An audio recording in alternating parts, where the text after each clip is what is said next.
Código Procesal Penal, de la República Dominicana. Modificado por la Ley número 10-15, Gaceta Oficial número 10.791, del 10 de febrero del año 2015, que modifica la Ley 76-02. Principios fundamentales. Artículo 1. Primacía de la Constitución y los tratados. Los tribunales, al aplicar la ley, garantizan la vigencia efectiva de la Constitución de la República y de los tratados internacionales y sus interpretaciones por los órganos jurisdiccionales creados por estos, cuyas normas y principios son de aplicación directa e inmediata en los casos sometidos a su jurisdicción y prevalecen siempre sobre la ley. La inobservancia de una norma de garantía judicial establecida en favor del imputado no puede ser invocada en su perjuicio. Artículo 2.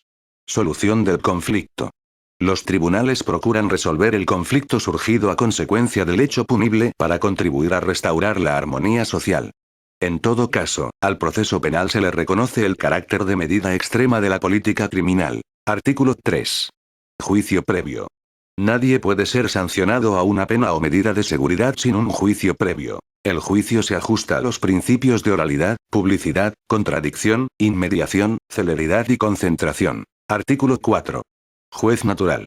Nadie puede ser juzgado, condenado o sometido a una medida de seguridad, por comisiones o tribunales especiales ni sometido a otros tribunales que los constituidos conforme a este código con anterioridad a los hechos de la causa. Artículo 5. Imparcialidad e independencia. Los jueces solo están vinculados a la ley. Los jueces deben actuar en forma imparcial y son independientes de los otros poderes del Estado y de toda injerencia que pudiere provenir de los demás integrantes del Poder Judicial o de los particulares. Artículo 6. Participación de la ciudadanía.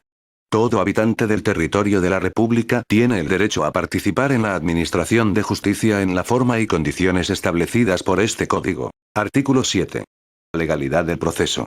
Nadie puede ser sometido a proceso penal sin la existencia de ley previa al hecho imputado. Este principio rige, además, en todo lo concerniente a la ejecución de la pena o medida de seguridad ordenada por los tribunales. Artículo 8. Plazo razonable.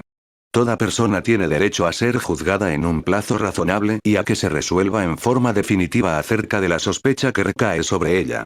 Se reconoce al imputado y a la víctima el derecho a presentar acción o recurso, conforme lo establece este código, frente a la inacción de la autoridad. Artículo 9. Única persecución. Nadie puede ser perseguido, juzgado ni condenado dos veces por un mismo hecho. Artículo 10. Dignidad de la persona. Toda persona tiene derecho a que se respete su dignidad personal y su integridad física, psíquica y moral. Nadie puede ser sometido a torturas ni a tratos crueles, inhumanos o degradantes. Artículo 11. Igualdad ante la ley. Todas las personas son iguales ante la ley y deben ser tratadas conforme a las mismas reglas. Los jueces y el Ministerio Público deben tomar en cuenta las condiciones particulares de las personas y del caso, pero no pueden fundar sus decisiones en base a nacionalidad, género, etnia, color, credo o religión, ideas políticas, orientación sexual, posición económica o social, u otra condición con implicaciones discriminatorias. Artículo 12. Igualdad entre las partes. Las partes intervienen en el proceso en condiciones de igualdad. Para el pleno e irrestricto ejercicio de sus facultades y derechos, los jueces deben allanar todos los obstáculos que impidan la vigencia o debiliten este principio. Artículo 13. No autoincriminación. Nadie puede ser obligado a declarar contra sí mismo y todo imputado tiene derecho a guardar silencio. El ejercicio de este derecho no puede ser considerado como una admisión de los hechos o indicio de culpabilidad ni ser valorado en su contra. Artículo 14. Presunción de inocencia. Toda persona se presume inocente y debe ser tratada como tal hasta que una sentencia irrevocable declare su responsabilidad. Corresponde a la acusación destruir dicha presunción. En la aplicación de la ley penal son inadmisibles las presunciones de culpabilidad. Artículo 15. Estatuto de libertad. Toda persona tiene derecho a la libertad y a la seguridad personales. Las medidas de coerción, restrictivas de la libertad personal o de otros derechos, tienen carácter excepcional y su aplicación debe ser proporcional al peligro que trata de resguardar. Toda persona que se encuentre de manera arbitraria o irrazonable privada de su libertad o amenazada de ello tiene derecho a recurrir ante cualquier juez o tribunal a fin de que éste conozca y decida sobre la legalidad de tal privación o amenaza, en los términos que lo establece este código. Artículo 16. Límite razonable de la prisión preventiva. La prisión preventiva está sometida a un límite temporal razonable a los fines de evitar que se convierta en una pena anticipada. Artículo 17. Personalidad de la persecución. Nadie puede ser perseguido, investigado ni sometido a medidas de coerción sino por el hecho personal. La retención de personas ajenas a la comisión de un hecho punible con miras a obtener su colaboración o la entrega del imputado se sanciona de conformidad con las disposiciones de la ley penal. Artículo 18. Derecho de defensa. Todo imputado tiene el derecho irrenunciable a defenderse personalmente y a ser asistido por un defensor de su elección. Si no lo hace, el Estado le designa uno.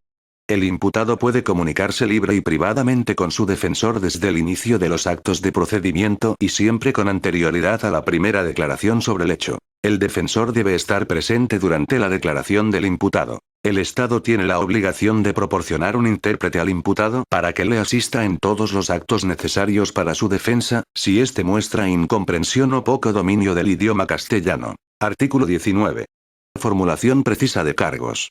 Toda persona tiene el derecho de ser informada previa y detalladamente de las imputaciones o acusaciones formuladas en su contra desde que se le señale formalmente como posible autor o cómplice de un hecho punible. Artículo 20. Derecho a indemnización. Toda persona tiene derecho a ser indemnizada en caso de error judicial, conforme a este código. Artículo 21. Derecho a recurrir. El imputado tiene derecho a un recurso contra las sentencias condenatorias ante un juez o tribunal distinto al que emitió la decisión. Artículo 22. Separación de funciones. Las funciones de investigación y de persecución están separadas de la función jurisdiccional. El juez no puede realizar actos que impliquen el ejercicio de la acción penal ni el Ministerio Público actos jurisdiccionales. La policía y todo otro funcionario que actúe en tareas de investigación en un procedimiento penal dependen funcionalmente del Ministerio Público. Artículo 23. Obligación de decidir. Los jueces no pueden abstenerse de fallar sobre texto de silencio, contradicción, deficiencia, oscuridad o ambigüedad en los términos de las leyes, ni demorar indebidamente una decisión. Artículo 24. Motivación de las decisiones. Los jueces están obligados a motivar en hecho y derecho sus decisiones, mediante una clara y precisa indicación de la fundamentación. La simple relación de los documentos del procedimiento o la mención de los requerimientos de las partes o de fórmulas genéricas no reemplaza en ningún caso a la motivación. El incumplimiento de esta garantía es motivo de impugnación de la decisión, conforme lo previsto en este código, sin perjuicio de las demás sanciones a que hubiere lugar. Artículo 25. Interpretación. Las normas procesales que coarten la libertad o establezcan sanciones procesales se interpretan restrictivamente. La analogía y la interpretación extensiva se permiten para favorecer la libertad del imputado o el ejercicio de sus derechos y facultades. La duda favorece al imputado. Artículo 26. Legalidad de la prueba. Los elementos de prueba solo tienen valor si son obtenidos e incorporados al proceso conforme a los principios y normas de este código. El incumplimiento de esta norma puede ser invocado en todo estado de causa y provoca la nulidad del acto y sus consecuencias, sin perjuicio de las sanciones previstas por la ley a los autores del hecho. Artículo 27. Derechos de la víctima. La víctima tiene derecho a asumir su representación y a ser asistida por un representante técnico de su elección. Si no tiene la capacidad económica para designarlo, el Estado le proveerá uno. Tiene derecho a intervenir en el procedimiento penal y a ser informada de sus resultados en la forma prevista por este código. Artículo 28. Ejecución de la pena. La ejecución de la pena se realiza bajo control judicial y el condenado puede ejercer siempre todos los derechos y facultades que le reconocen las leyes. El Estado garantiza condiciones mínimas de habitabilidad en los centros penitenciarios y provee los medios que permiten, mediante la aplicación de un sistema progresivo de ejecución penal, la reinserción social del condenado. Para seguir recibiendo nuestros vídeos, por favor suscríbase a nuestro canal. Balanza Legal. Hágale saber a otros de nuestro canal.